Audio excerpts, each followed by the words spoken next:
Dear students, am I audible? Yes, sir. Yes, sir. Mr. Yes. Mahavir is a senior attorney. He is a gold medalist in law from Pondicherry University. He has worked with senior advocate in Supreme Court of India. He has worked in the oldest IP firm in India for many years. Mr. Mahabir is partner in Litmus Legal based in New Delhi, which is an intellectual property firm. His practice area mainly includes patent, trademark, copyright, design registration, and enforcement. He is involved in drafting of patent applications, advising clients on registrability and protection of various intellectual property rights, including patents. He regularly appears before the courts in Delhi, Patent Office, Trademark Office, and also in various intellectual property enforcement actions, including patents and trademarks. He was also part of the team of behalf of F. Hoffman La Roche Limited in the landmark patent case of Roche versus Cipla. So this is the introduction about Mr. Mahabir sir. Mahabir sir, I hand over the stage to you. We welcome you for your seminar with our Law College. We thank you, sir. You can start the seminar. Good morning. Thanks a lot. And I congratulate the faculty and appreciate all their efforts in organizing these kind of activities for the students so that students get a good exposure of the different areas of law, and they are to an extent ready when they finish the courses. At the same time, I also congratulate the students. I understand some of the students are studying as well as taking the additional effort of working and supporting their families. And during this pandemic also, you have taken on a Sunday all these efforts to educate yourself, to improve your skill sets. So I really appreciate that and congratulate you a lot. So I would speak today essentially on the area of patents. But if any of the students would like to know anything about any of the intellectual property rights, which include design, trademark, or copyright, after the session, you please feel free to ask on any of the topics. Since I have had the chance to work in different areas of these laws, I would try make an endeavor to answer if you have any queries. So, so far as the IPR legislations, that is the intellectual property legislations are there. In India, we principally have these 4 legislations, which you can see, that is the Patents Act, then Design Act, then Trademark Act, and the Copyright Act. So, largely these 4 laws cater to different areas of law, but sometimes there is a small overlap at certain points of time. When we practice law, that time we see there is a small overlap between certain areas of law, all these 4 acts also. But from your experience, you will know that generally when people come with some problem or they want to register something, everybody says, I want to patent. They will simply have a idea that I want to patent. Then we dig into his query, okay, what do you want? So he will say, I have a brand name, so I want to register it. So we then say, okay, so you want to register it as a trademark. It is not patent. We call in law as a trademark. Then similarly, somebody would have come up with a new design, which would be a new feature of a product that looking at the product is very appealing. The person would come and say, I want to design it. So again, we would ask him all the queries. He would say, I want to patent it. So we would again probe him, okay, what is that you want to do? What is that new thing you have come up with? So then we realize, no, he does not want a patent. He actually wants a design.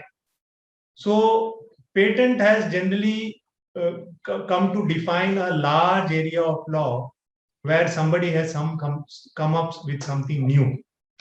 So just for an understanding, because since you are already most of, I think all of your graduates, you would have seen generally this organization structure is very important just to get an understanding of how the system works. And suppose you need to find any question, you need to find an answer to something, or you need to find who is the authority in the government to whom we can write, or which website should you go to get more information about a subject.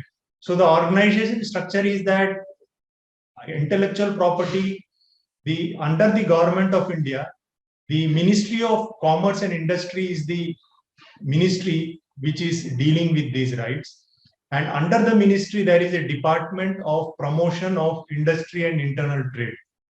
And under that, there is a department called the Controller General of Patent, Design and Trademarks. So the authority, suppose you need to do a Google search to find out, whenever you need to find out something about a patent law or a design law or trademark law, if you just Google Controller General of Patent Design, you will land into that web page, which is the concerned authority which deals with all these intellectual property rights. And under this authority, there are different officers. So the authority is the Controller General of Patent, Design and Trademarks. So in this, we will go specifically to patents. So the fundamental question which would arise is, why should there be a law of patent? So why can't it be a free for all? So what is it that, what are we trying to protect, or what do you mean by patent? So patent law is existing for the last nearly 150 years. So in India, for the first time, the first patent was granted in India in the year 1856. 1856 it was granted. And the owner of that patent realized that there is a requirement of such kind of drafting by which a patent could be registered. And he started the first IP law firm in India. It is still existing. It is now based in Chennai, called Deepening and Deepening. It has branches in different parts of India. That is how the first patent IP law firm evolved in India. And at that point of time, it was called as Queen's privilege. It was a privilege which was granted by the Queen. So it was called as Queen's privilege. So why should there be a patent? So patent is actually a quid pro quo. It is an agreement. It is an understanding between the inventor and state. So somebody has made an invention. Somebody has come up with something new, which may be useful for people, which could be reproduced in an industry. So the state tells that inventor, okay, you disclose and I will give you an exclusive rights for a certain period. So suppose, and after expiry of that period, it is open for anyone to manufacture that product or use that process. So what is the public interest in granting of patent? So assuming, for a moment, you assume there was no concept of grant of a patent or this quid pro quo between the inventor and the state. So somebody comes up with a new medicine, say like we have this COVID, somebody has come up with a vaccine. So there is no patent. So what does he do? He will keep it as a secret.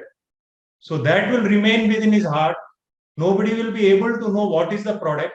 He will just say, I have a product which cures this disease, and you take it, you will be cured.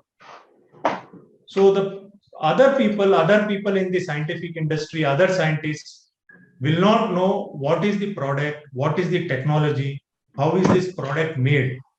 So the science will not evolve. The people will not get access to different kind of products. So the technology will not evolve, or the science will not evolve. So therefore, it is very important. That is why we have this concept of patent, and because of patent, there is a quid pro quo between the inventor and the state. So the inventor has to make a disclosure by way of filing the patent application. So when he files the patent application, he makes the disclosure, yes, I have come up with something new, and this is the new thing, and this is the process by which I make the new thing. So the person has to disclose what he has made, how he has made.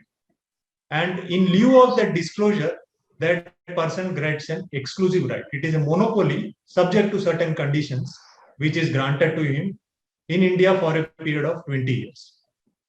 So what is this type of protection? Means as a student of law, you would have read that rights emanate from different sources. So there is a common law right. Similarly, there is a statutory right.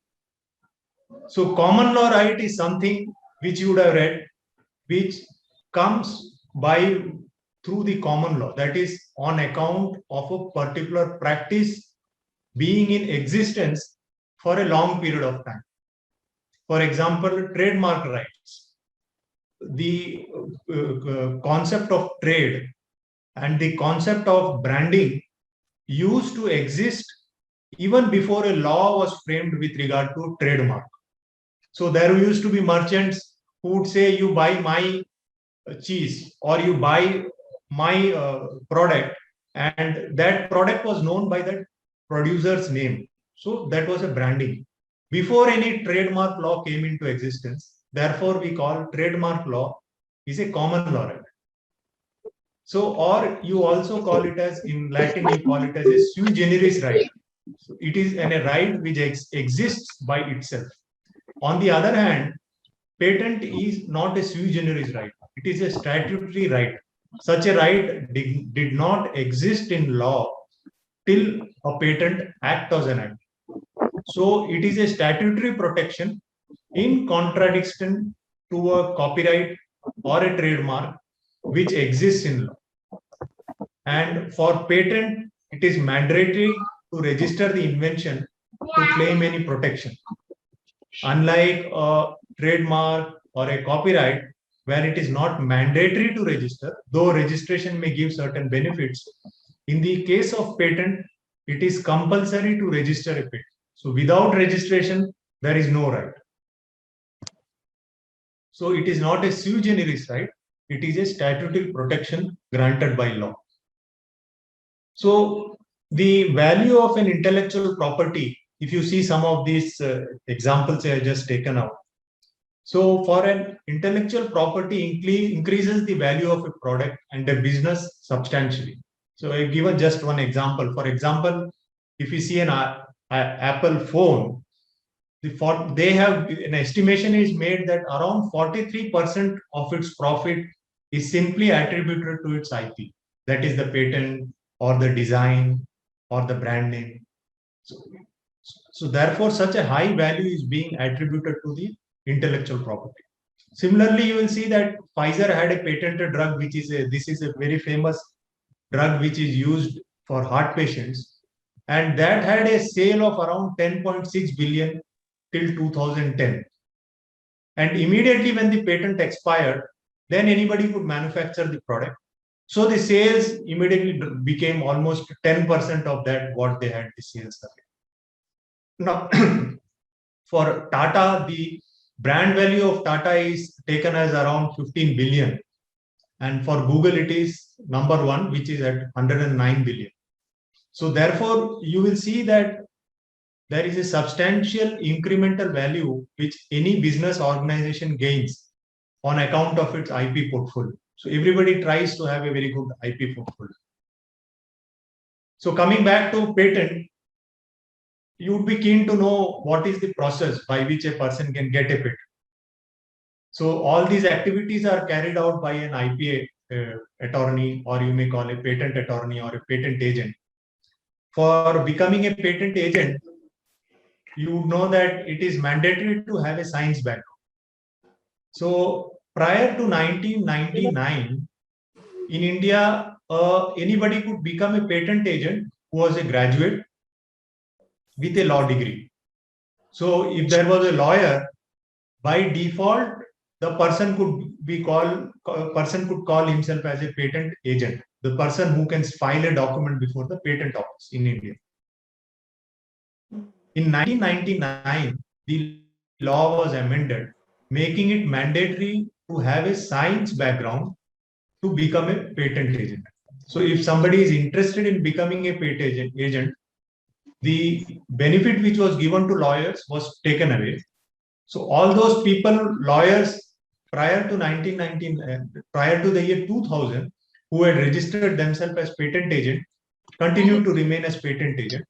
But after the year 2000, if anybody wanted to become a patent agent, they had to compulsory have a science graduation in science which would include computers or any kind of science background, or an engineering, medicine, anything which should have a science thing. And the person has to write an exam test which is conducted by the written test which is conducted by the patent office once in a year. And after passing the written test, the person has to undergo a oral interview, and then the person gets registered as a patent agent. So the license is given, and that agent license has to be, a fee has to be paid for the being the patent agent. And the patent agent, or you may call the patent attorney, has to renew the patent license every year. So what does a patent attorney do? So somebody comes up with an invention. He says, yes, I have done something new. Please register this as my patent. So the patent attorney does a prior art search. So a prior art search, prior art means that he will do a search on the patent office database to see whether there is anything similar which is already registered, whether anything identical is there which is already registered. So that is called a prior art search, to see whether something similar has already been registered or something similar is already published. So if it is, everything looks clear that yes, no, there is nothing similar or nothing identical, then an application can be filed in the patent office. So after filing of the application, that patent application is published in a journal which is called as a patent office journal, which is issued by the patent office once a week. It is for the information of the general public that one X has filed this patent application in which he claims that he has come with a new product or a new process. So if third party thinks that no, this man should not get a patent, he can file an opposition. So the purpose of publication in the patent journal is to tell the general world that the government is going to accept a particular invention as a patent and grant exclusive right to a particular person. So after the patent, it is published in the patent office journal, then the patent application is taken up for examination. The patent office will scrutinize it, whether it meets the requirement of law, because in the Patent Act, there are certain provisions which says that certain kind of applications cannot be registered. And there are certain formal requirements that the narration of the invention should be made in a particular way, etc. So there may be certain objections. Then the applicant can file a written reply to the examination report saying that the objections raised by the patent office is justified or not justified, or if they are citing some document to show that particular application was filed earlier, which is similar to the application he has filed, then he can give an explanation as to, despite that application, why he should get a patent, how it is different, how it is new, how it is not. Then if the patent office is not satisfied with the written reply, then a hearing is granted. And after the hearing, the patent application may be granted. Granted means registered, or it may not be granted, it may be refused. So this entire process takes around 3 to 5 years, depending on various circumstances. Now this 3 to 5 years is almost uniform throughout the world. In almost every country, it takes around this much of time, because it is a more technical document. It is a more laborious process. So the patent office takes some time. And once a patent is granted, it is valid for 20 years from the date of application. Say the application was filed, say in the year 2001, and the patent is granted, say in the year 2005. So 20 years will start from 2001. That is the date of application, and it is not from the date of registration. And the patent is required to be renewed annually. So there is a annual fees which has to be paid, and it has to be renewed annually. A person can think that I will pay the 20 years fees together. Sometimes company pay the 20 years fee together. Sometimes a person may say that no, I don't want to pay it together, because today I may have a patent. I don't know, after 5 years, the technology may become obsolete. and I may not have a use of this patent. So he may choose to file it the renewal annually only and not for the lump sum period of 20 years. And after filing of the application, there are certain avenues by which a third party can file an opposition. One is called a pre-grant opposition under Section 25 of the Patent Act. Before registration of the patent, once it is published in the journal, any person can file an opposition saying that this invention which has been filed should not be registered because I am a prior inventor, my invention is prior to him, or this invention which he is claiming is nothing new is there in that. What he is claiming is not new, it is obvious, it was already known, all those. There are different grounds in which an opposition can be filed. But this is a pre-grant opposition. This is a unique provision in India because nowhere else in the world there is the concept of pre-grant opposition. Everywhere else there is a concept of post-grant opposition. That is, after the registration of a patent, any person interested, that means anybody wants, they can file an opposition. But there is a small difference in the first one and second one. In the second one, you will see it is person interested. So the person interested means that he has to show that that particular person has a commercial interest. So it could be a competitor, he may be in the same industry.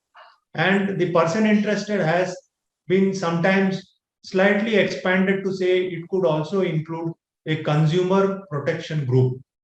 So there, suppose it is for a medicine, there may be some NGO who is supplying medicines free of cost to poor people. So they may also file a opposition saying that this patent should not be granted.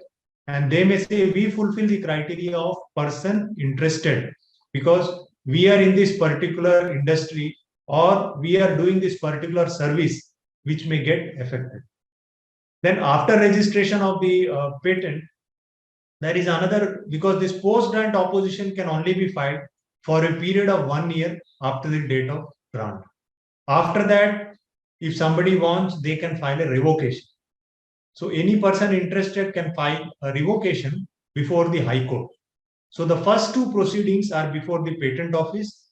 The next proceeding, that is revocation, can only be filed before the High Court. You would have known that prior to this, just this year only, we had a tribunal which was a specialized tribunal called the Intellectual Property Appellate Board, IPAB, that is the Intellectual Property Appellate Board. So because of rationalization of many tribunals, the government of India has abolished and merged many tribunals, whereby the Intellectual Property Appellate Board has been abolished. So all the proceedings which were pending before the Intellectual Property Appellate Board will now go before the High Court. So what you see as revocation here, we could have earlier filed it before the Intellectual Property Appellate Board, but from this year, that can only be filed before the High Court. So what you see, the purpose of showing this revocation and opposition is that the patent is always subject matter of challenge. So when we file, a person will say, don't grant him. There is some problem with this patent. So after it is granted, another person will come up and say, no, please revoke his registration. There is some problem. It should not have been granted. After 5 years down the line, again, when I try to sue somebody, again, somebody will come up and say, this patent was granted, but some provisions of law were ignored. Therefore, this patent should be revoked. So the patent, life of the patent is always under challenge during the entire period of 20 years. So there are different provisions. The patent attorney is supposed to take care of all these things. He has to search. Sometimes the person may come, suppose there is a company or there is an individual, they come and say, there is a patent, we need to challenge it. And he may give some reasoning. Suppose there is a product. He may say, what is this product? There is nothing new about it. I myself was using these kind of product 20 years back. So he may give some source of challenge. He may give some grounds of challenge. Then as a patent attorney, the patent attorney is supposed to do search on the patent office website, that is ipindia.nic. You just type Patent Office India, you will land on a web page, and when you see, you can easily search on it. Similarly, there is USPTO, United States Patent and Trademark Office. So on that also we get very good search results. Similarly, there is European Patent Office. So on the European Patent Office website also we get very good search results. And then there is Google Patent. There is when we search on Google, if we go and type Google Patent, it lands on a web page which is dedicated for patents. So on Google Patents also we can do search. So that the patent attorney's role is to get some pre-published patent documents to show that the particular patent application should not be registered, or there is some flaw in the patent application which is filed. So coming to this, what is this patentable invention? So you will see that patent can be, I'm not going to the specifics of this. So patent is generally for a process. There are two things. One could be a product. Say somebody has come with a new medicine, or somebody has come with a new any artificial intelligence product. Now we had a product during this lockdown. You would have heard Milagro. They came up with a product which was used for cleaning the house. So one need not sweep the floor. That was a small robot. We could be placed and it would sweep the entire house. So that is a product.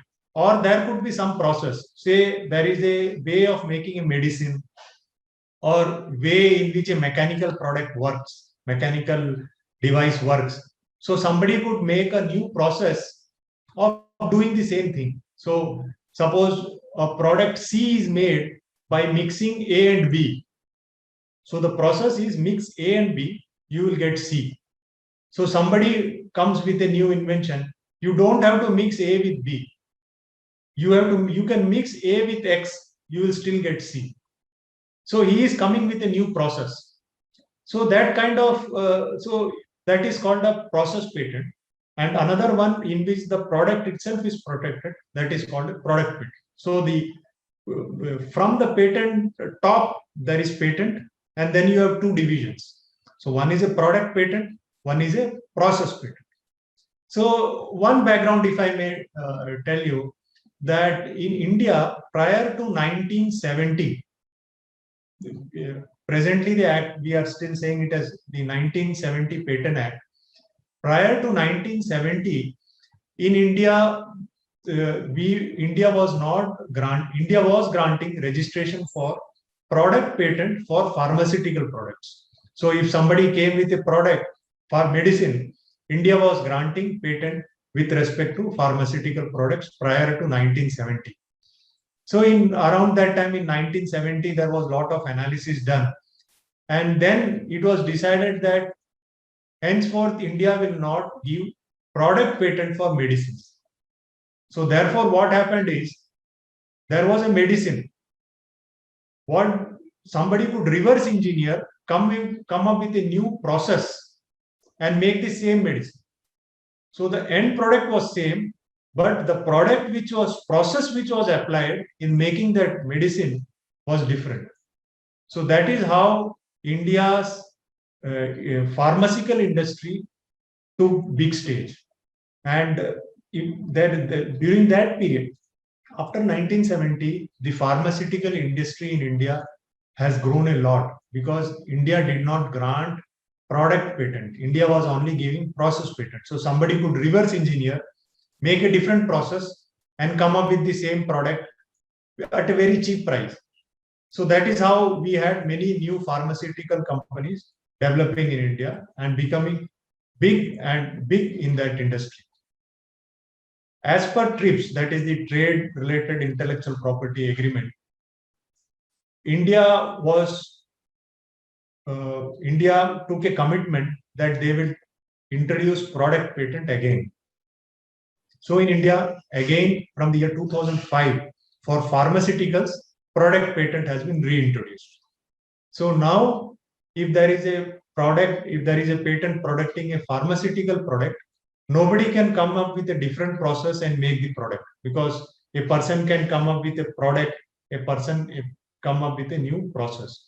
So if you see, this is the definition which is there for invention. So invention means a new product or a process. It could be a product or a process which involves an inventive step. Inventive step, if I put it very simply, it is to show that there is a small jump which he has made. He has taken that step from what was known before that. So he has to take that step, and that step should be inventive. Means, as Albert Einstein said, that he is standing on the shoulders of all the people before him, and that is what has enabled him to come with E is equal to mc square. So whenever we see that there is an invention, it is very rarely that there is a breakthrough invention or it is coming from a totally clean slate. So there is always a step.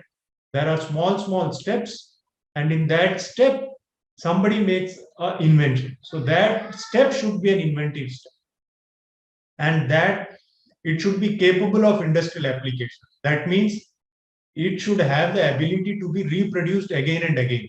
So we should be in a position to reproduce it. So invention means a new product or a process by which it can be reproduced again and again, or that could have an industrial application, or it could have an economic significance. So if somebody has come with a new product or a new process which is of an economic significance, say we make a product at say 10 rupees a particular unit. If somebody is coming up with another process by which it comes to 5 rupees or say 7 rupees, so then that person is also entitled for a patent. So this is the definition of what is a patentable invention. And there are certain requirements of patentability, that the invention must not be published in India or elsewhere. The concept of grant of a patent, say a patent is granted in India, the concept is territorial in nature. When I say territorial means, suppose the Indian Patent Office has granted a patent, my rights because of that patent registration or grant is limited to the territory of India. I do not have any right in Pakistan or Bangladesh or Europe or US. The same is applicable to US or Europe. Suppose there is a patent which is granted in US, it has no effect in India. But to get a patent, it should not be published anywhere else in the world. The publication should not happen anywhere else in the world prior to filing of the application in India. And there should not be no prior public knowledge or public use within India. And it should be claimed. I have to, when they file the application, that should be specifically claimed in the specification in India. And again, what we said in the inventive step, that there should be a technical advance when compared to the existing knowledge, which is existing. Sir, I Now, have what cannot be patented? In the Patent Act, you have seen that the definition of patent is very broad. So whenever we have something which is technically advanced, or there is a product or a patent process, that can be patented. So we have a negative checklist in the Patent Act as to what cannot be patented. Everything else is patentable. The person who wants to register a patent should not fall in the negative list. So for example, discovery of a scientific principle like Newton's law or this Archimedes principle or anything, different kinds of principles you will see in science. So those kind of general principles are not patented. Or formulation of an abstract theory like existence of God or those kind of things. And these are under section 3, there are different provisions which say that this cannot be patented. Now, a substance which is obtained by mere admixture cannot be patented. Say 1 + 1 is equal to 2. So we mix two things, we get an end product. So if it is just an aggregation of the property of those two things, that cannot be patented. So merely rearrangement of known devices cannot be patented. So I will get into the details of that. So again, a method of agriculture or horticulture, method of treatment to cure of diseases, a mathematical method, a business method. Say there is a theorem in maths or a formula, that cannot be patented. Similarly, a business method. Say Amazon has a business method. Today we have Byju's doing a business method. You have another company called Topper giving the same business method. So business method cannot be patented. Computer program per se cannot be patented. So if you see, I have used the word per se. So computer program per se cannot be patented. I will get into the details of that. Similarly, a game of playing games or method of performing mental act like magic tricks, or somebody makes a board game, those things cannot be patented. It is not universal. Some of these things are patentable in US. So for example, a business method is patentable in US. And with respect to computer program also, the US has a more broader way of registration of a computer program than India. So similarly, plants and animals cannot be patented, but some genetically modified microorganisms are patented. So big plants, these cannot be patented, but small microorganisms cannot be patented. So if you see in section 3, if you see any most of the acts have section 2 as the definition clause. So what you saw as the definition of patent is under section 2, and section 3 defines the exclusions. That is the negative list which I just extracted. These are the negative lists which are excluded from patentability. So section 3D, for example, this is somebody has come with a new form of a known substance. Then again, it cannot be patented. It is more of a chemistry thing, where signs, the salts, polymorphs, etc., are considered as the same substance, and it cannot be patented. So these are different kind of exclusions. Now, one is section 3E, which says that you mix just two things, which does not increase the value of that admixture, then it cannot be patented. Like for example, Combiflam is this thing of two. Solution of sugar and a color additive, it cannot be patented. So what we have to show is there is a synergistic property which results, and the synergistic property because of which 1 plus 1 is not 2, but 1 plus 1 becomes 3. So that is what we generally show as a patent. And I'll just then go to, these are some of the exclusions. These are all falling in section 3 of the Patents Act. Similarly, the method of treatment. So somebody has come with a new technique by which any tumor can be removed or a dental plate can be removed. All these are not protectable. These are generally in the public interest, so that medicinal methods are always free and available for everyone. So then I'll go to this one. Section 3K, this is an exclusion by which a mathematical method, a business method, algorithms, or computer programs per se is not patented. So there was a famous case of Yahoo, where Yahoo was denied a patent by the patent office because Yahoo had come up with some solution for its software.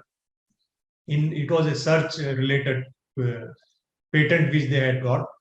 So the patent office rejected on the ground that this is a computer program per se, because the software was merely doing a method of doing a business. So they challenged it before the IPAB, that is the Intellectual Property Appellate Board, which has now been abolished from this year. So the IPAB said that what Yahoo is doing, like eBay, Amazon and all, it was essentially a method of doing business. Therefore, it was not protectable. So Yahoo was not granted a patent because what it was doing is, it was just like when we purchase something on Amazon, you make an order. It is a software function which is doing. Now, in the year 2017, around that time, Ericsson has many patents over its telecom softwares and telecom equipments. So Ericsson had a software, many patents by which it had, relying on that, it had sued certain telecom companies who were selling phones using the technology for 4G technology, all that. So the defense taken by Intex and other telecom companies who were selling mobile phones was, these are software patents, and under section 3K of the Indian Patent Act, a software program or a computer program should not be registered. So Ericsson said that, please see, these are not software. The law says computer program per se. So mine is not a computer program per se, because what the software of the telecom software where they were enabling communication between two systems. Say one tower is there, there is a mobile phone. So a software was integral with a hardware.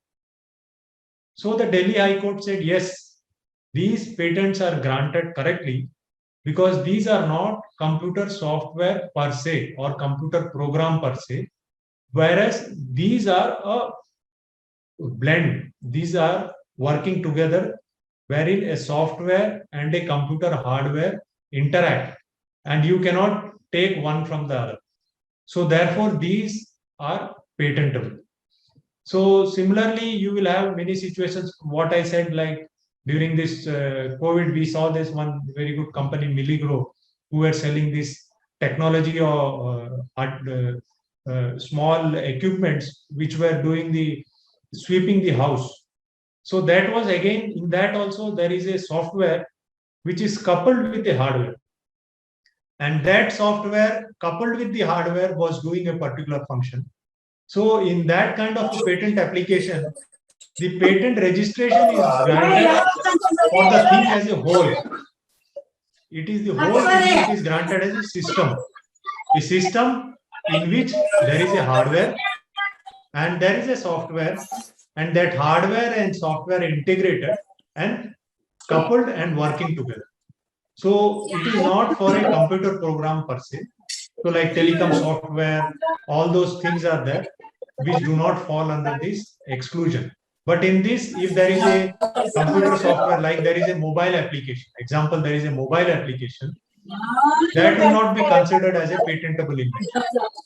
Because a mobile application, you download it on a phone. You download Mahavir it on a sir, you can computer. mute the other person who is not muted himself. It is not integral with the hardware. So Hello, sir. the mobile application cannot be registered as a patent, whereas a mobile application can be registered as a copyright. We register it as a copyright. So similarly, like musical work, artistic work, they are different IP rights. A cinematographic film, they are different IP rights, and they have to be registered differently. So similarly, you have traditional knowledge, like farmers, they are cultivating crops for many years, and wound healing property of haldi was there. So somebody in US got it registered as a patent, and it was then said that no, these are things which are there, known to mankind for many years, and it cannot be registered. So then, what is the role of an inventor? So when we file a patent application, you as a patent attorney, one would see that we have to always find out who are the inventor in that. Sometimes it is possible that one man was sitting in his lab and he came up with the invention. So sometimes it is possible that is the first one. Sometimes it is possible that there were a group of people. There were 2 people, 3 people, 4 people working as a team, and they have come up with the invention. So as a patent attorney, we have to see that all the inventors are recognized in the patent application, and then the patent application is filed, because by filing the patent application, we have to tell the name of the inventors, and it is very important. For example, in United States, the application is filed in the name of the inventor, and then it is transferred to the company. So here in India, we can either file in the name of the inventor, or we can file in the name of the company, and it can be assigned. Assigned means it can be transferred or it can be sold to the company. So when we file the patent application, this is a technical document. So this is the heart of the patent application, that is, which describes what the patent is. So in technical jargon, you will see that it is addressed as a patent specification. So when we file a patent application, we file a patent specification. So the patent specification is a document which explains the invention. So sometimes that document may run into 5 pages. Sometimes the document may run to 50 pages. And sometimes the document may run to 100 pages. So it depends how much of detailing is required to explain the invention, because it is a requirement of law that the patent application, whatever we disclose, we get right on that much only. Suppose the patent application does not disclose certain feature of an invention, then tomorrow that inventor cannot say that this feature is also protected, but I forgot to disclose in the invention. Therefore, the disclosure has to be full. So a document which explains the invention, and the document starts with a title. Say somebody will say anything, a system for working of this thing. So it will start a title, the field in which it is covering, and then it will explain the prior art. Say there is somebody has made an air conditioner which uses very little electricity. So he will try to explain the technology before his invention. That is the prior art, telling that yes, this technology, AC technology, came in the year 1900 so and so, and the AC technology has evolved like this, and as of today it consumes this much of power, and this is a big drawback because big consumption of this much of power results in adverse impact on the environment, cost to consumers, all those. Then he will explain his invention. This, okay, these are the drawbacks. Now I have come up with something new, though it gives the same amount of cooling, but the amount of electricity consumed is very little, say 50% of that. So therefore it overcomes the drawbacks which are there in the prior art. Prior art is just a word. Prior art, or the technology known before this invention, and he goes about describing his invention, that how is that air conditioner made, what is that part or what is that feature because of which the consumption of electricity is reduced. So that specification may sometimes require drawings to be presented explaining it, yes, these are the different parts, or if it is a chemistry related invention, then it may require use of different formulas, chemical structure, drawing the formulas, and the document ends with claims. So the patent specification will start with a title, it will give the prior art or the background of the invention, and then it will give a description of the invention as to what he has made. And the most important part is the claim. So after telling the entire thing, what is that the inventor wants to assert his right on or his monopoly. So he will say that I have said so many things in my patent act specification. Now my patent specification says that this is a product which will so and so, so and so. So that last claim is the part which defines his monopoly.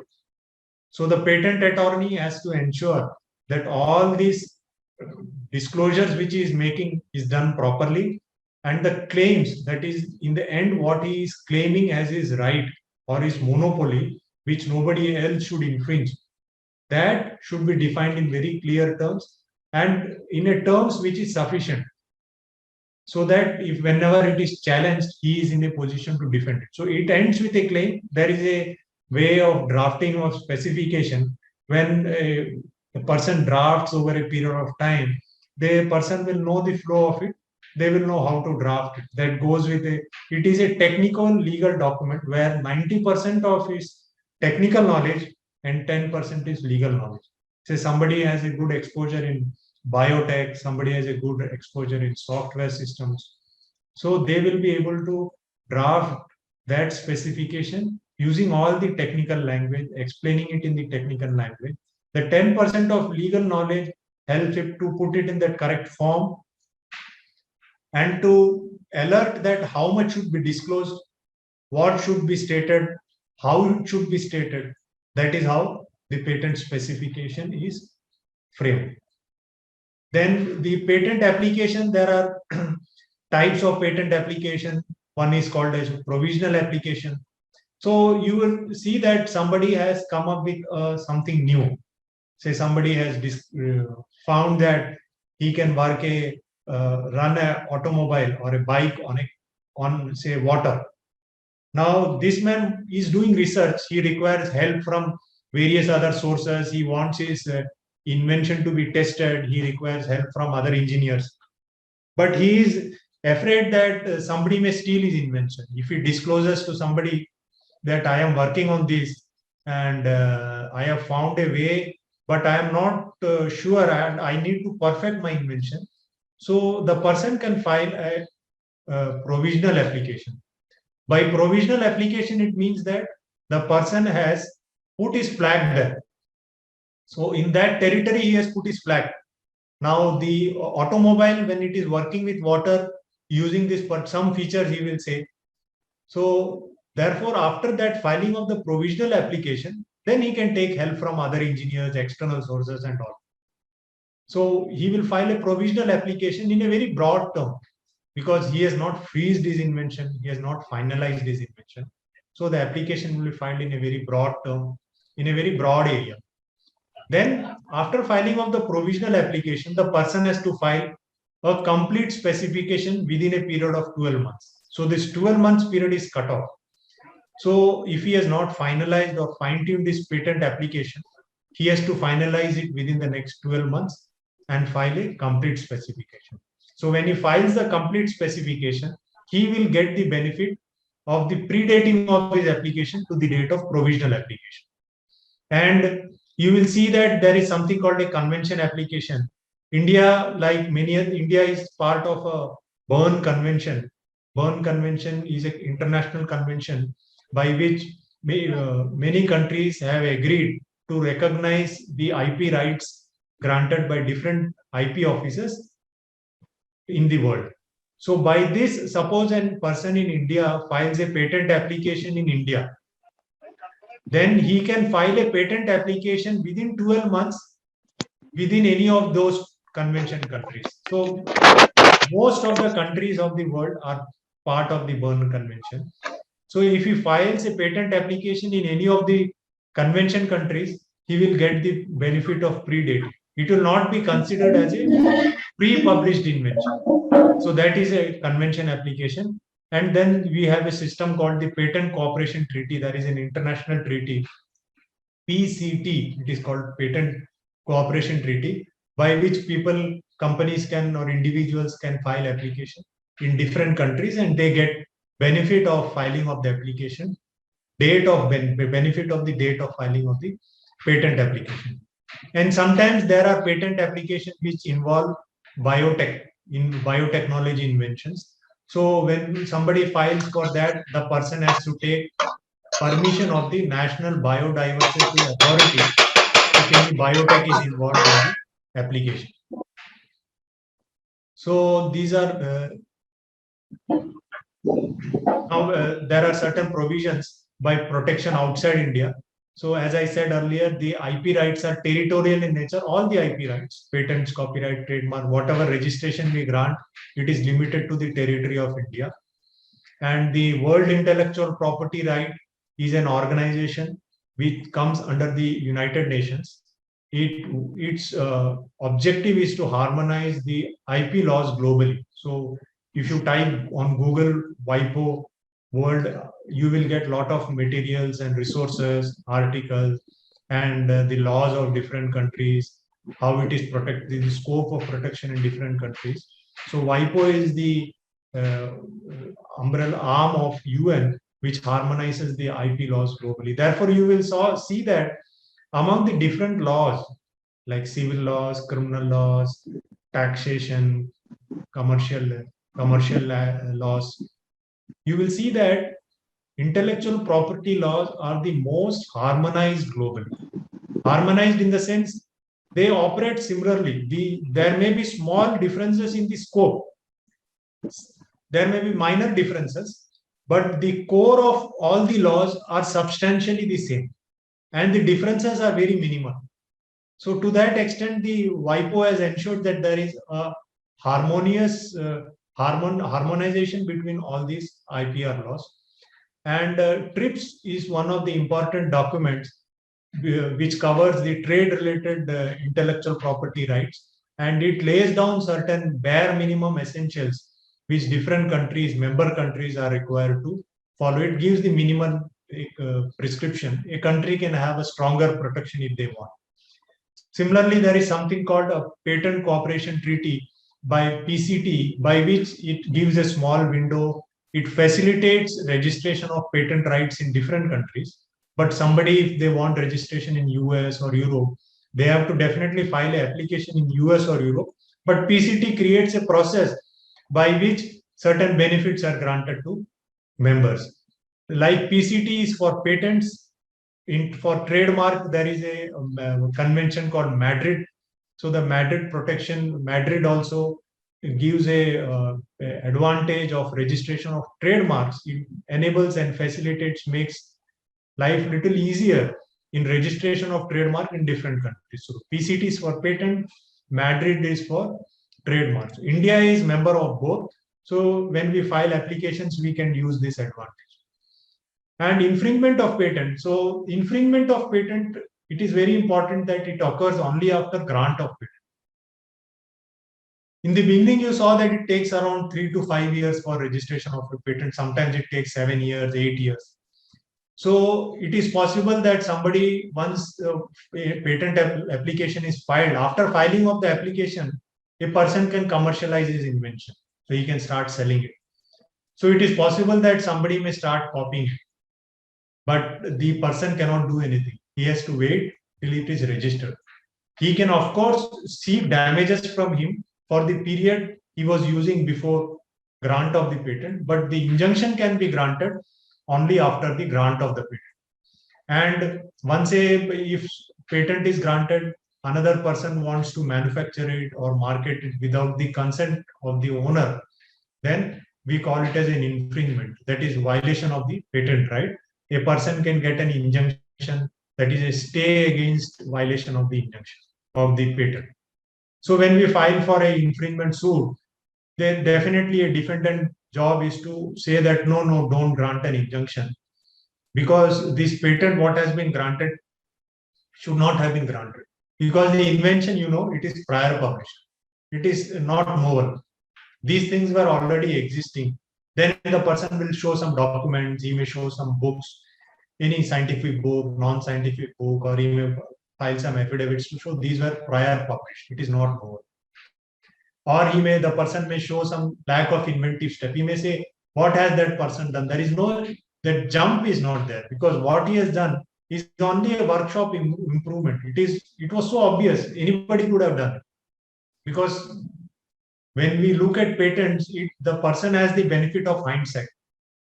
Once invention is disclosed to somebody, then somebody will say, oh, anybody could have done it. What is so great about it? So whenever a infringement case is filed, the defendant will say it is so obvious. And he may have all that negative checklist you saw, that these inventions are barred. It is falling, like for Ericsson, it is said that it is not, it is falling under the negative checklist. Or he may say there may be non-compliances, and then the person may file for revocation of the patent.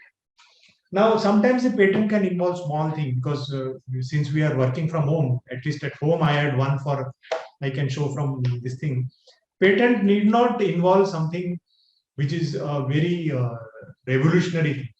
Patents are filed for small things, different things.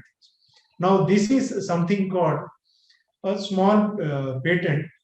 The inventor of this is I can say, he was a small scale pet ball manufacturer.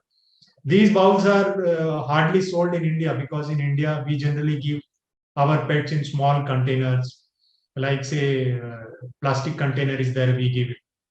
But say in many of the developed countries, they want that the pet should get good containers for consumption of their food. So there were, I'll just give a small explanation how this thing works. So what used to happen is pets were given food in either steel container. This is, I don't have a separate one. So pets were given food in a steel container. So the owner will just put the steel bowl before the pet, and the pet would eat from it. But the problem is the steel bowl keeps moving, and the pet is rotating around the bowl. And by that, the food spills down. That is one problem. And sometimes the pet tries to bite the steel, pet gets injured. Now, some people were giving it in the plastic one. This is an external is a plastic coating cover. So some people were giving food to their pets in a plastic cover. Now, what the pet would do, it would play with the plastic, it would bite it. Then there would be gouges on it. There would be small dents in it. Food will get stuck in that. And then some people, what they start, and the pet would eat food in that, and the bowl is rotating on the floor. And the poor pet is also rotating with the bowl. And sometimes the bowl would make a noise. The owner is very angry. The owner pet is not allowing me to sleep. Every time it is making noise. And what people started doing, they started pasting a anti-skid feature on it. So a small, they would put some rubber glue on it and paste a anti-skid feature. Now, when the food is put, it does not move. So it solved one problem. The pet could stand at one place and eat. But in many of those countries, they put this pet container also in the dishwasher. So when it is put in the dishwasher, after 2 washes, the glue wears off. So it is again separate. So it does not solve the problem. So what did our man do? So our man realized there is a problem. So he said, what do I do? These people are either using steel or using plastic. Let me do one thing. Let me just fuse it. So what did he do? He gave an external plastic one and there is an inside steel. So if joined it, there are small, he bent the upper lip. By the upper lip, this thing is fully bent. Now this is not removable. So the pet cannot remove it. So when the pet eats it, pet cannot bite it. When we give warm food to the pet, the owner can hold it firmly. Now he had to solve one more problem of this one. What to do with this? So he realized, let me do one thing. Let me make a small channel under it. So he made a channel under it. You can see a channel. So there is a channel. So by making this channel, he could make a removable rubber. So he made this rubber removable. So when feeding the pet, this thing is inserted. The food is given to the pet. The pet eats the food very happily. Now the owner removes this thing. This thing is removed. Then this thing is put in the dishwasher. And then this is again ready for another use. Pet bowl manufacturer, with God's grace, now he is having a very big factory. These products are sold in Walmart. These products are exported to US, Europe, Australia, everywhere.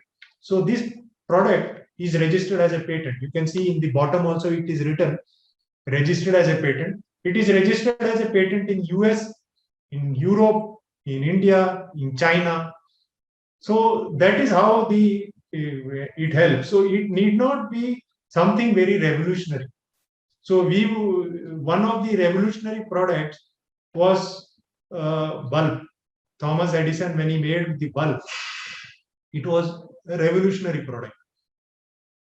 But it was not from scratch because bulbs were there. He just made it small and made it a commercially viable small product. So sometimes the small step which the inventor takes may be small step, but the ingenuity lies in that small step on. So this is that small step because it may look very simple, very novel. And recently we filed a case against somebody in the Delhi High Court who was trying to sell a similar bowl. And the court granted us a stay relying upon the patent we have in it. Similarly, we have stopped many people in Europe from selling these kind of bowls because they were selling something similar to this. Somebody was making a little bit change in the base, but the concept, the idea which was being used was the same because patent is protecting the idea. Unlike the other type of IP rights, patent is protecting the idea. So the patent can be there for small things also, but it has to meet that criteria. And in the present context, you would have seen compulsory license. In this, the recent, all the papers, anything you take regarding IP, you would have seen grant compulsory license, grant license for the patent for the vaccines which are being used for the COVID. So there is a provision under the Patent Act for grant of compulsory license. What is compulsory license? So there is a patent. The objective of grant of a patent is it is made into a product and sold. It is for the benefit of mankind. Somebody should not get a patent and put it in his library or his shelf and say that I am owner of 10 patents, I am owner of 100 patents. And you would have heard of patent trolls. Patent trolls are people who have accumulated large number of patents, but they do not use it commercially. So they stop the advancement of technology, because technology, when it is implemented, will only develop. So the Patent Act provides that in certain situations, a compulsory license can be granted when the reasonable requirements of the public is not met. So anybody who thinks that a reasonable requirement is not met, for example, say in India, say medicine is required, 100 unit of the medicine is required, whereas the owner of the patent is only putting 10 units of the medicine, 90 units are less. So another competitor can say, look here, the 100 units are required, whereas the owner is able to supply only 10, and I am ready to make the remaining 90. Please give me license. So it is called compulsory because here he can file an application before the patent office.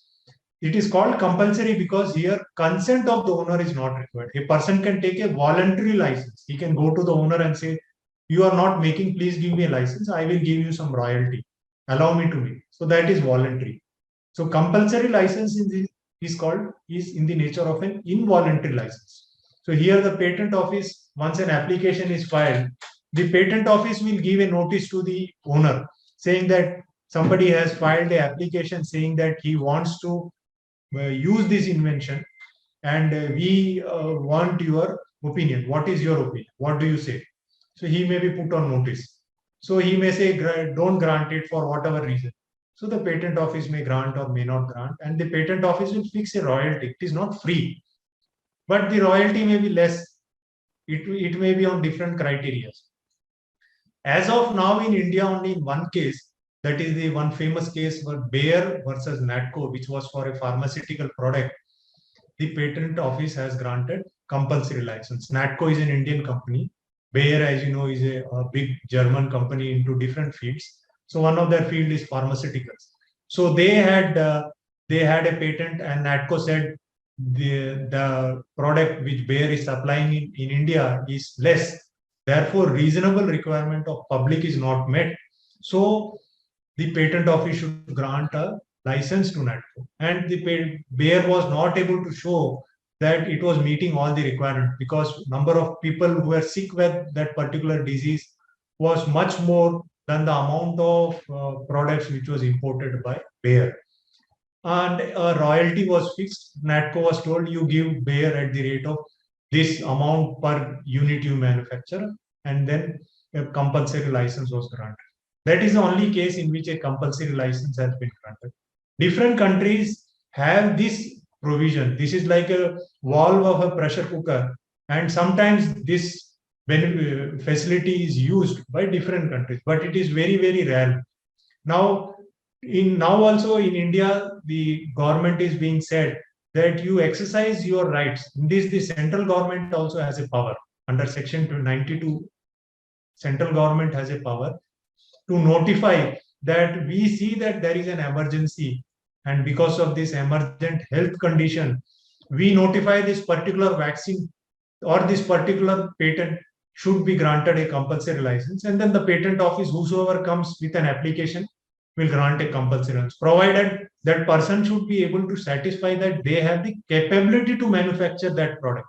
It is not that somebody who is, say, manufacturing plastics, he has no background in manufacturing of medicines, comes with a license, and the government and the patent office will say, plus show me the factory, what manufacturing capabilities you have.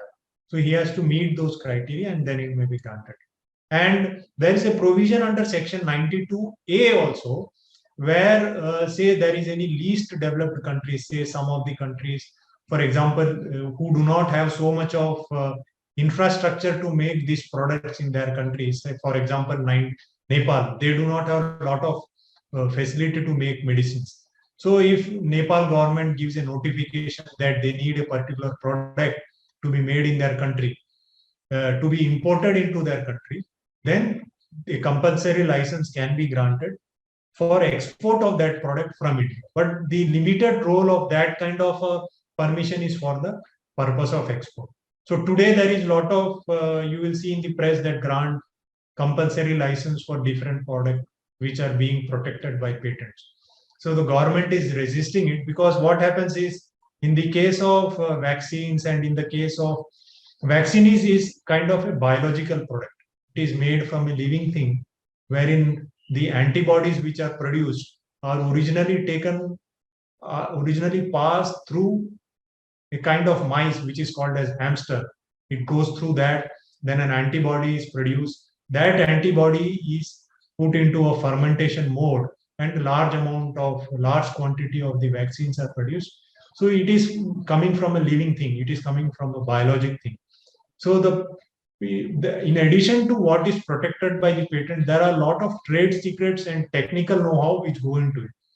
So today, if a compulsory license is granted for a patent which is covering that vaccine, still it may be difficult to practice it, to work that invention, because there are a lot of trade secrets, there are a lot of technical know-how, and there are a lot of that hamster, that antibody which was produced.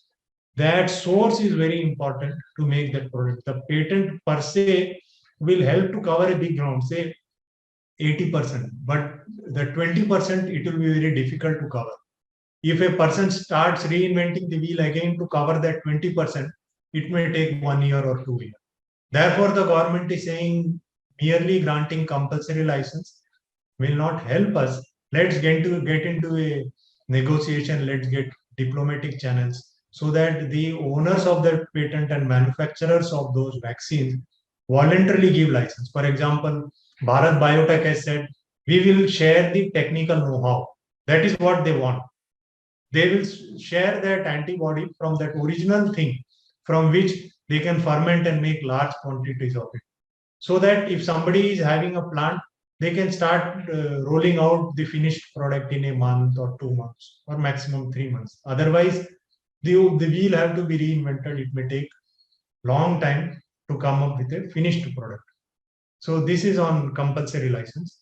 So on patents, I have that much only to say. If you want, I can, this is on design. Again, design is also, a lot of applications are filed by a patent attorney is entitled to file a design application also.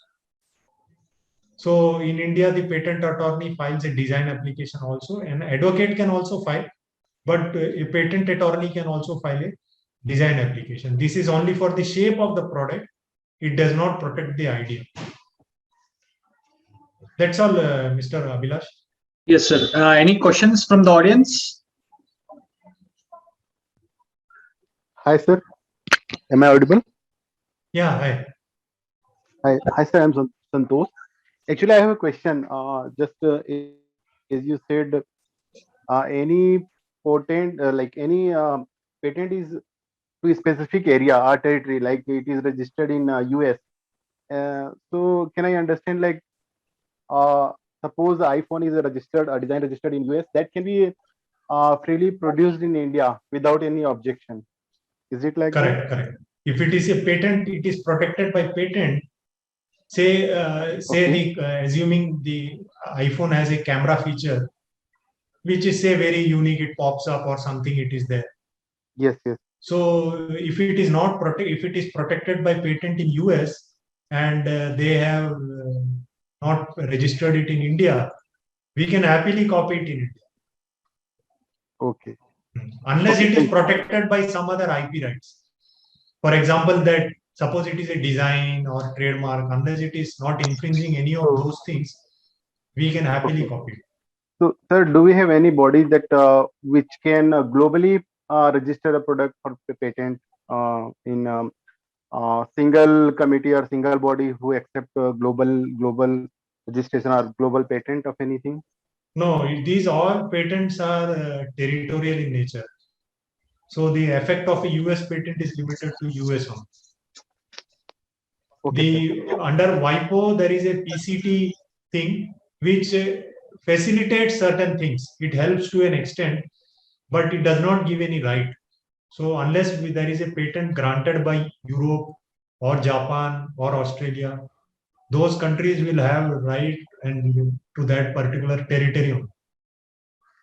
Okay. So the one who invented something and want to patent, he need to go every region, every country to register that product. It would be Absolutely. a very expensive Very expensive. exercise. Correct. So what happens is one benefit because of this patent cooperation treaty, what happens? Say suppose you have come with suppose somebody has come with an invention today, say in 2020, he has come with an invention. Now he does not know, he or she does not know that what is the commercial viability of my invention. As you see that it is very expensive process. So what he does is he files a patent application. WIPO has created a window. It is a intermediate thing. So he files a patent application called PCT before WIPO. So ordinarily what happens is, suppose I file a patent application in India, then within 12 months, I am supposed to file patent application wherever I am seeking right. Suppose I am interested in say 20 countries, then within 1 year, I should file patent application in all those 20 countries. That 1 year is not extendable. But if I, after filing in India, if I file a patent application before PCT, then that 12 months get extended to 31 months, 30 or 31 months.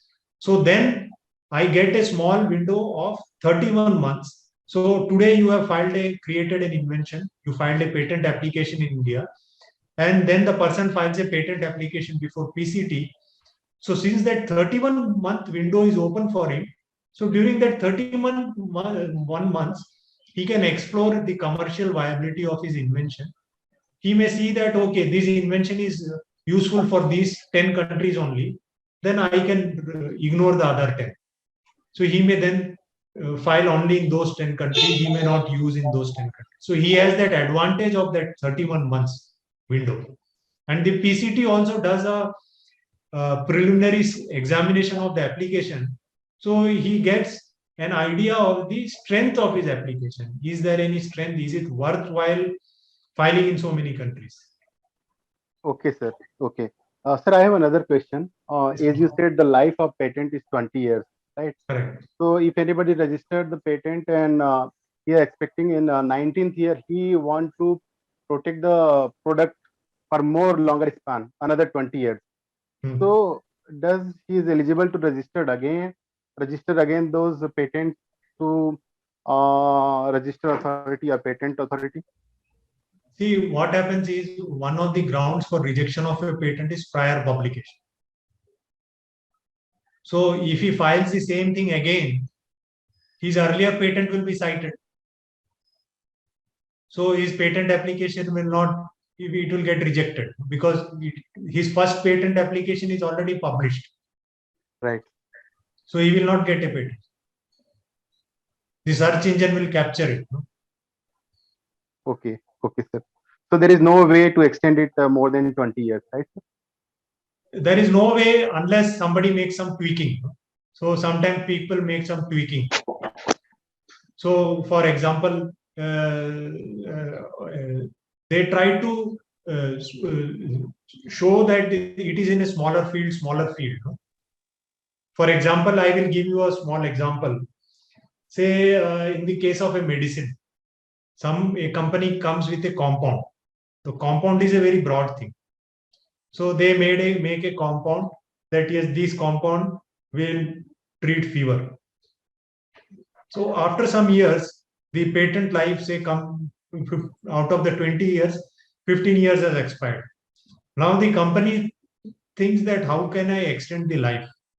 So what they do is they say the compound I will make a tablet form of this compound.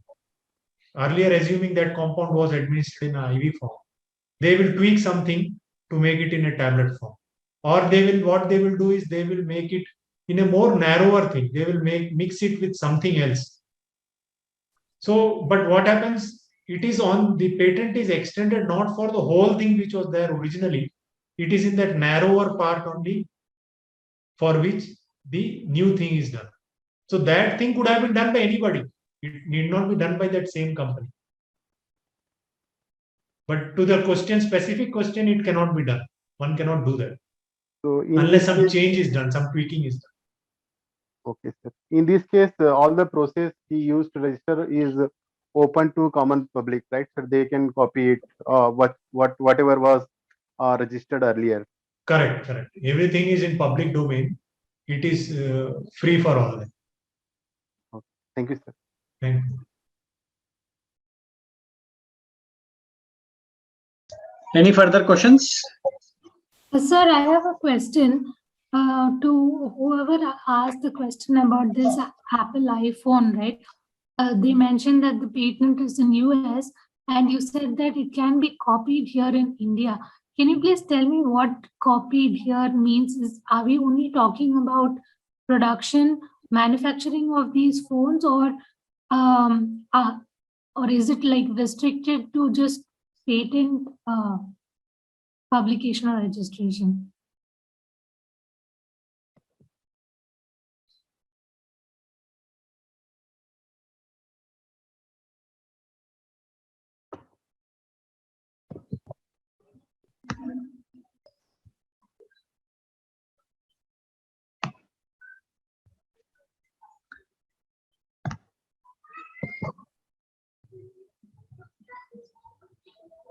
Am I audible? Yeah.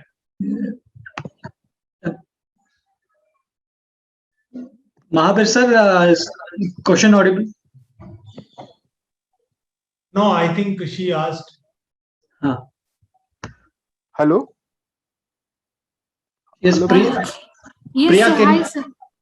Sir, Yeah. I just wanted to clarify when you said that the regarding the iPhone patent being granted in the US, and you said it can be copied in India. Can you please tell me what is the meaning of copied? Are we talking just about the manufacturing process, or is it something else? Yeah, actually, I want to clarify my question. My question was that if anybody has registered the product or process in US patent authority, so in India there is no objection and nobody can do objection if I follow the same process and same production in India, because it is protected only in the US territory, not in the India. So if somebody wants to global protection, then they need to register with every country's patent authority.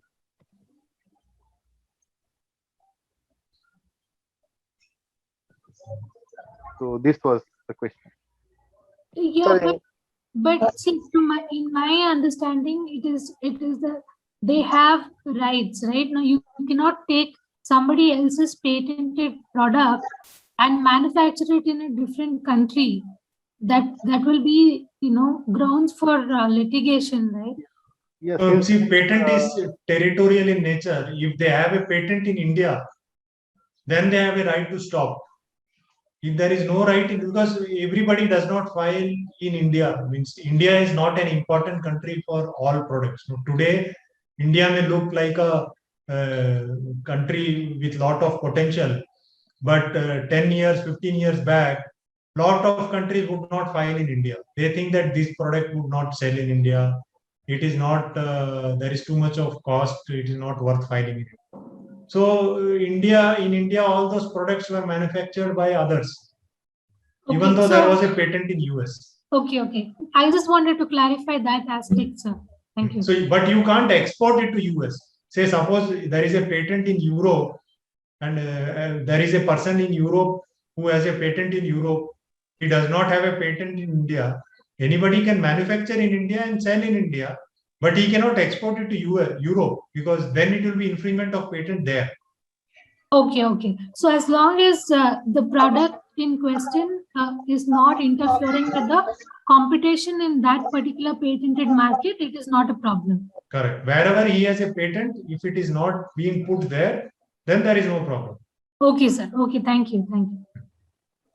Good afternoon, sir. My name is Indu. I have a question related to copyrights. Would we also be discussing copyrights in the same ways, in the same vein as patents? Because whenever we are talking about this topic, trade secret being one of them, copyrights being one of them, patented laws being one of them. So, will copyrights be considered in the same manner? Because I have published few books on Amazon. So, can I go ahead and use another publisher to release these books, or will I be infringed by what I have done? I mean, by committing with Amazon. See, copyright, if you have entered into some kind of an agreement, then you will have to see the agreement what you have entered into. Because generally, if it is some book, if they have taken some exclusive right from you for publication or something, it depends what is the agreement you have entered into with them. Okay, all right. Thank you, sir. Even for patented products, suppose somebody has a patent, but suppose he has entered into some agreement that for these many years I am giving you exclusive right.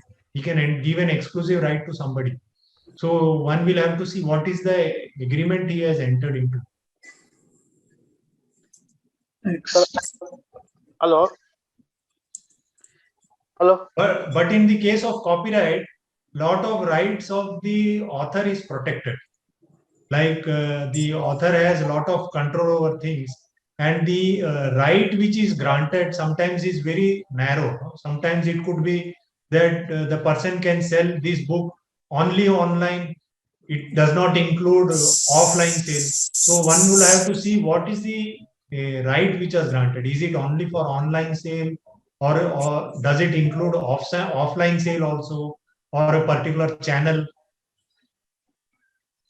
Okay, all right. So thank you so much. Further questions? Sir, I'm Subhash here, sir. Yes, Hello? Subhash. Yes, Subhash, ask your question. Sir, in the film rights, sir, many movies change the copyright, sir. The many languages that they come. And what is the legal stability for this right, sir? See, the copyright in a movie, copy on a cinematographic film is a bundle of rights. Because if we have cinematography, in the act, when you read it, you will see that film is called as a cinematographic work. So it is a bundle of rights because it has a moving image. So there is a moving image. Then it has a music. Then there is a lyrics. So it is a bundle of rights. So if you see in the Copyright Act, section 1415, they say that who is the first owner of a right. So for example, in the case of a book, say you write a book, you are an author, you have written a story. So you are the first owner of the right. So suppose you have been engaged by, say, another company to write a book, then you have to sell your right or transfer, or you may call it as assign your right to that company in the case of a book. Similarly, you have written a song, lyrics. So you are the person who has written the lyrics is the owner. In the case of a cinematographic work, since it is a bundle of different rights, the producer is the first owner because he is putting the money on the table. He is spending all the money to organize the artist, which enables the production of that film, the lyricist, the music composer, singer, everybody. So the producer is the original first owner of the cinematographic work. So as a owner, he has the section 14, if you see, defines what is the right of a copyright in a copyright work. It says that it includes translation of the work. Say you have made it in Tamil or in, say, Hindi, then you have a right to translate it to English. And it includes a right to remake. So sometimes somebody makes a movie in Hindi, then they will make it in Malayalam. So it is a remake. But then there is an underlying agreement which is given by the producer of the movie. So it is not done without consent. There is a royalty which is paid and there is a consent which is granted to make a movie. Sometimes the producer may enter into certain kind of arrangement, giving the remake rights in Hindi to somebody, in English to somebody, in Malayalam to somebody. Suppose there is a book, the book may author may say it can be produced in a cinematographic, it can work. So it can be adapted to a cinematographic work. So the author of the book may say, okay, I give you right to make a cinema adaptation, or that is make a cinematographic work only in Hindi. In English, I will give it to somebody else. So there is an agreement. So it is done with consent. No, in India, where is patent offices are there, sir? In Bangalore, Yes. it is not there.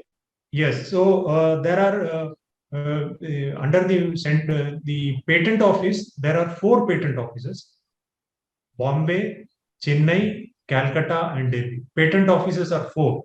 So they cater to the states which are around that. So, for example, Chennai caters to Karnataka, Andhra, Telangana, Kerala, Tamil Nadu. So these are catered by Chennai Patent Office, and Bombay Patent Office caters to Bombay, Madhya Pradesh, Goa. Calcutta caters to Calcutta, Bihar, and all the northeastern states. Delhi caters to Uttar Pradesh and all the states on the other northern states. There are 5 trademark offices. In addition to these 4 patent offices, there is a trademark office in Ahmedabad also. Historically, it has been there. It is a very small office. It caters only to trademark. So all these offices function from the same building. For example, in Chennai, it is in Gindi. In Delhi, it is here. And copyright office, as of now, it is only one that works from Delhi. So that building, earlier copyright was considered as considers more with respect to books. So it was under the Ministry of HRD, Human Resource Development, because books, school, education, knowledge, books. So therefore it was HRD. Then it was realized, no, copyright is not with books alone. So much of music has come, so much of CDs are coming. There is too much of commerce involved in it. So it was moved from HRD department to Ministry of Industry and Commerce. So earlier copyright office used to be generally separate building, not in the same trademark patent offices. It used to be separate building. Now it has been integrated. So copyright office now works from the same building in which Delhi Patent and Trademark Office operates. So here in Delhi, it is in a place called Dwarka. So there are 4 patent offices, 5 trademark office, 1 copyright office. Design office works from all these 4 offices. But the head office of design is based in Calcutta. So suppose we file a design application, say in Chennai or in Delhi, the examination only happens in Calcutta. So originally the head office of patent office was in Calcutta. Now that head office has moved to Bombay. So the head office for administrative purposes of trademark, patent and design is in Bombay. But for all purposes, all these patent offices, trademark offices work independently. One interesting thing is now we file applications, everything is filed online. There is suppose there is a when we file it online, there is a 10% reduction of fees than physical filing. You file an application in patent office, say one application costs 9,000 rupees. When we file it online, it costs 8,000 rupees. There is a 10% reduction in fees, incentive to file it online. So 99.99% everybody files it online. We have to take a digital signature and we file it online. So the examination report is received on email only. So these things were implemented by patent office much before the pandemic. It has nothing to do with the pandemic. And hearing is also done online.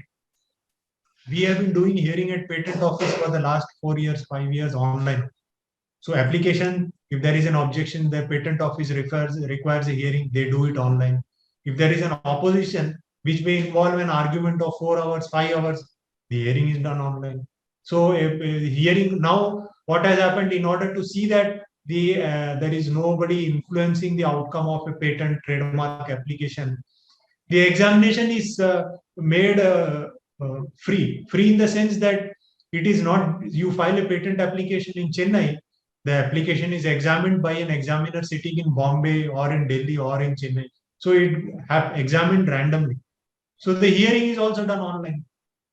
So it helps. So all the filings are done online. So for Say you are a patent attorney, become a patent attorney.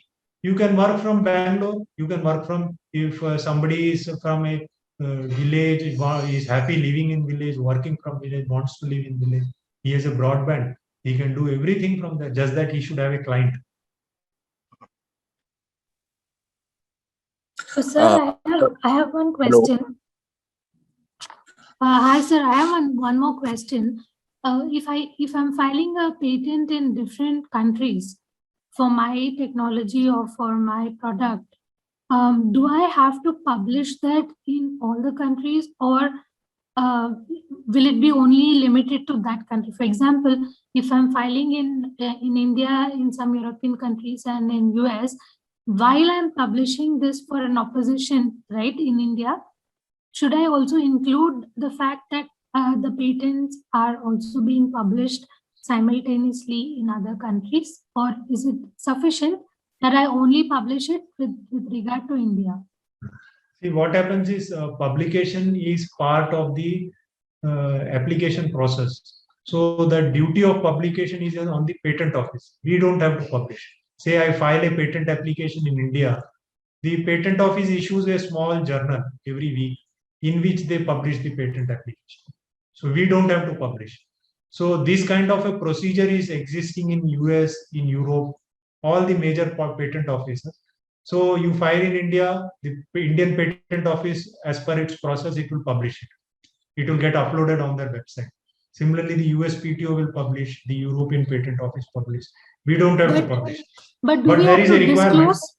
Okay. I'm coming to that. So when we file in India, there is a requirement to disclose that which are the other countries where I have filed patent applications corresponding to the Indian patent application. So I disclose, I give them the details. This is the Indian application. I have filed corresponding application in these 10 countries. This is the application number in those 10 countries. These are the dates of those applications. These are the current status. And as per law, I am supposed to update the patent office once in every 3 months. And during the examination of the patent application, the patent office may require me to submit the documents regarding the examination of application in those countries to see whether any objection is there, whether the patent was granted, it was rejected, or the scope of the patent was narrowed. So we are supposed to file those documents also, what happened in other countries.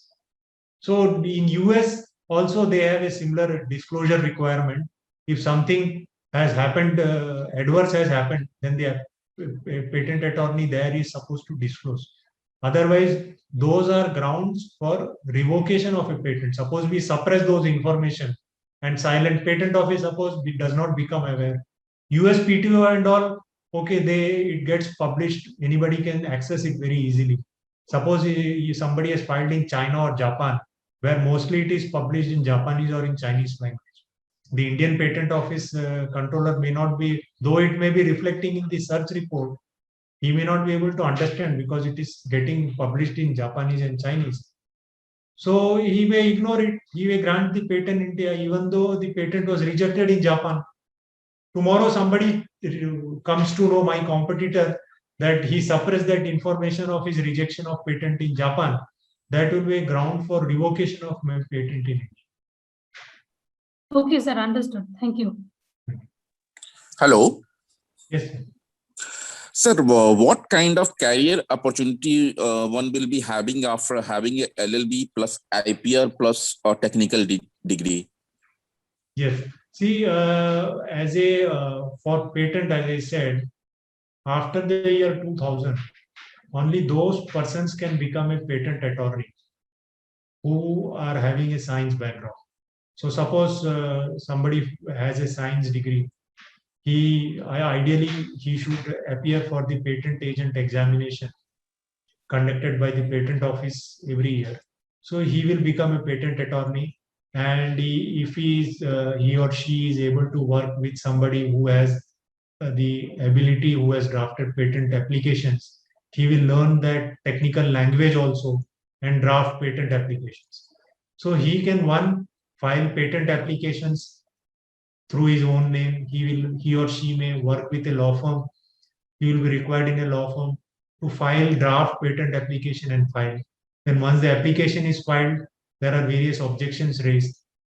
To answer those, one requires a scientific knowledge. So if somebody does not have domain knowledge, he cannot understand what is the objection and he cannot overcome the objection. So the person will be able to help in that, and he or she can appear before the patent office in overcoming and getting the patent registered. That is one part. Similarly, he or she can work in a law firm and file cases. If somebody is infringing, if somebody is misusing the patent, they can file cases to stop infringement of the patent. There is a heavy duty patent litigation is one of the most heavy duty litigation, involving too much of time, too much of resources, too much of money, and very heavily paid to the patent attorneys. And the patent attorney can work in any company which has a substantial IP portfolio, because big companies generally have an in-house IP team. Suppose there is a MNC who files, there are MNCs who file 200, 300, 500, 600 patent applications in India alone. They may be filing many more in many other countries. So they require a battery of patent attorneys in the in-house patent attorneys. And a lot of companies have the policy of drafting the patent application in-house, because they feel the inventor is sitting on the chair next to me. The inventor is the best person who knows the invention, because the inventor who has made the invention. So inventor will give me the first draft. Then I have the technico-legal knowledge. I can formulate it into a technico-legal document, that is the patent specification. I can have it filed.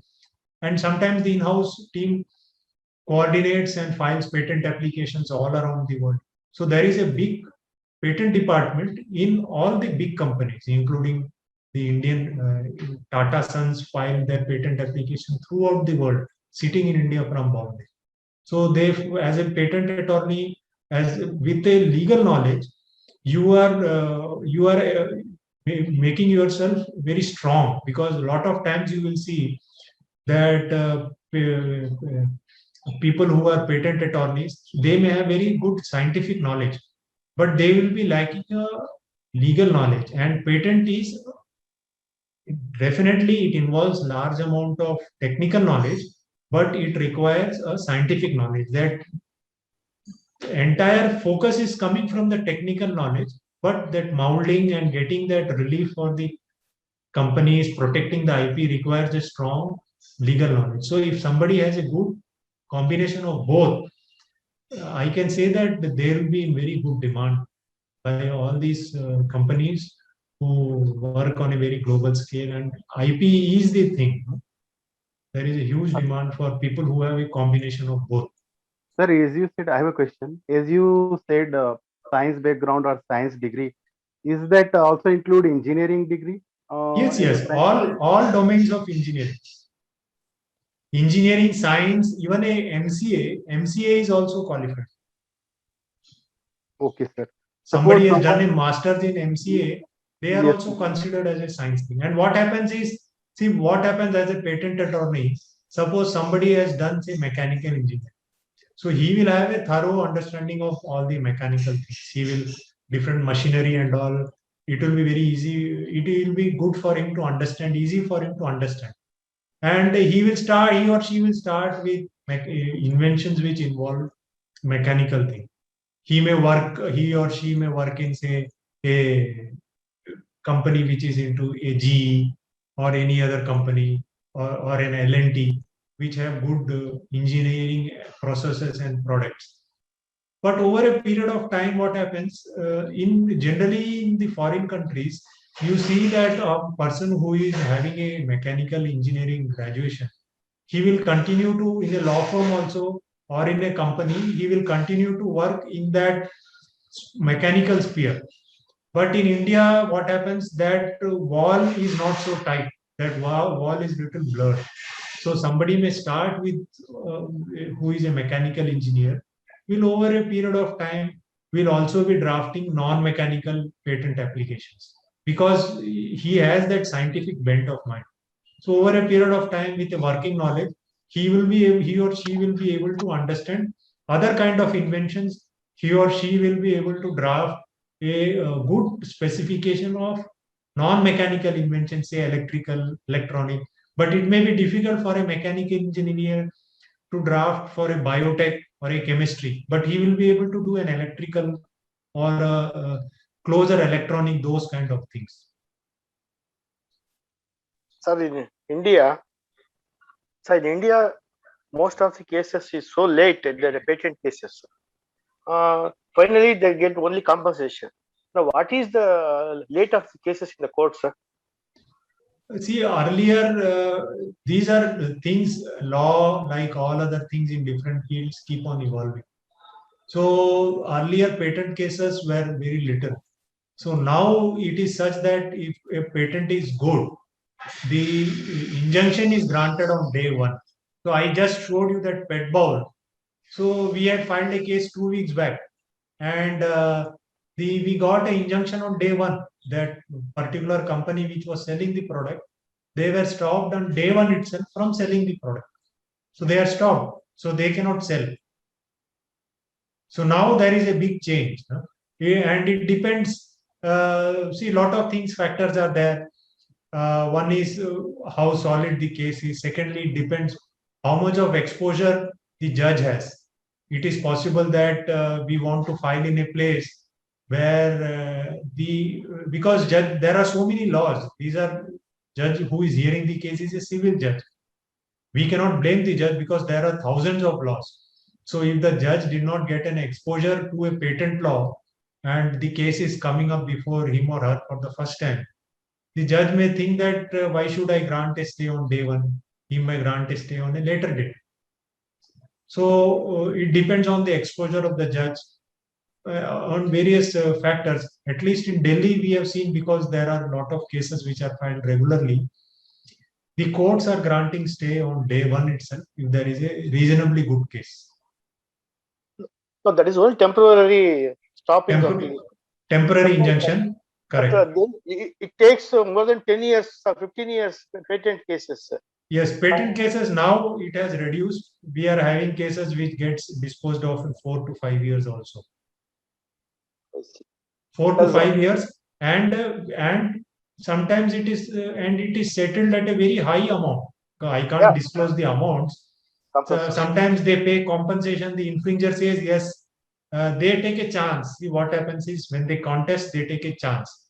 Suppose they lose on first round, second round they know that yes, the defense I had tried to play out, it did not click. So I have made a profit of say 50 crores. Let me settle with them. Otherwise, we will file in the division bench. We may go to Supreme Court. There will be so much of fees which have to be paid to the lawyers. Rather than that, settle. So of a 50 crore profit, he may say you take 25 crores. No? So a lot of settlements are happening, but these are settlements which are confidential settlements. But I know as a matter of fact, a lot of companies are paying substantial amount as settlement. Sir, I have a question. As you said, the patent can be registered for a simple thing, just like a bowl example you said, or a very complex thing like a vaccine or very large scale company production system or process. So how the amount is decided? Who decides the amount? How much amount is required for registration of the patent? It is fixed amount. See, when we file a patent application, it does not. It has. I told truth. I admitted truth. I am telling truth. And I'm not the trouble. See, when this thing, patent application has nothing to do with the viability of its commercial success. So for filing of the application, it is a standard fees is fixed there. Say a company wants to file, you file for a product which has a potential of $1 billion or for $100. If it is a company, they have to pay a government fee of 8,000 rupees. If it is an individual, it is a fixed fee of 1,600 rupees. So the government fees are fixed. So one last question, anyone? We are coming to the end of the seminar. Yeah, sir, I have a question. Hi, sir. This is So my question is, for example, if two people are coming out with the same design and file for a patent, like who will be decided? Like, so for example, if someone is coming up with a formula, medical formula for a particular disease, same methodology, same formula, and they file at the same time. Like they independently they come up with the same idea, and they file for the intellectual property right. Yeah. The IP would be right. Yeah. So India follows a principle of first to file. So in India, who has filed the application first has the right. So it is very important that the moment person has come up with an invention, he should file the application at the earliest opportunity. India has that principle. In US, they had the principle of first to invent. So there they used to have a lot of disputes because, as you said, two people may be working simultaneously, and a matter of coincidence, they may come up with similar solutions or identical solutions. So in US, they used to have this first to invent, and my understanding is they have also changed to first to file because it used to create a lot of problems because people can manufacture something to show that I am the first to invent. So in India, we follow first to file. In any situation where it was awarded jointly, like two scientists, like two companies. No, it is first to file. First to it file. is one person first to file. Okay. Thank you, sir. Okay. Thank you all. Sir, we thank you very much for a very valuable session we had today. Am I audible? Yep. Yeah. So it was a very informative seminar. Many of our students did not know many of the areas in patents. We were very happy knowing the information which is not available in any academics or anything. So it was a very wonderful seminar, sir. I would like students to pass on any few comments about the seminar. If anyone can share a few words. Sir, it was a very, I can say, excellent webinar full of information, and it is exploring all the new areas for us to know about the patent and process. So I can say it is excellent. It was excellent webinar. So it is a most informative and technical seminar, sir. And this is a law subject. This is a very far for this patent and everything. Sir is given a good information, and is given all the questions. Given a very smart answer, sir. Thank you, sir. And the best part, sir has given the example also, like one of the utensil bowl in front of the camera. That was amazing. Actually, it is giving a direct and a physical idea about the design and patent of a product. It was very good. Thank you. It would be very nice if some of you finally choose to become a patent attorney and file some cases, file some patent applications, because it is a very, very highly specialized field. It is like neurosurgeons. In the legal field also, this is that small area of a very high specialization, which requires a combination of law and science, which you people are doing. So you have that skill. It is only question of whether you want to do it or don't want to do it. We almost have half of our students as IT professionals. Some are having running industries. I think they will have a very good take-home information from the seminar, I believe. So, sir, we thank you very much. We would like to invite you again in future for several other seminars. So we would definitely like to take your help in helping our students learn more about patents, copyrights, trademarks, and everything. Thank you very much, sir. Thanks. So, and also thank you, Amrita madam, for bringing sir for our college to present the seminar. And thank you very much. Thank you, everyone. Thank you. Thank you. Sir. Thank you, Mahavir sir. Thank you, sir. Thank you. Sir. Thank you. Thank you, sir. Amrita, sir.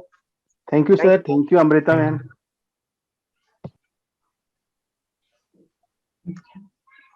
Yep.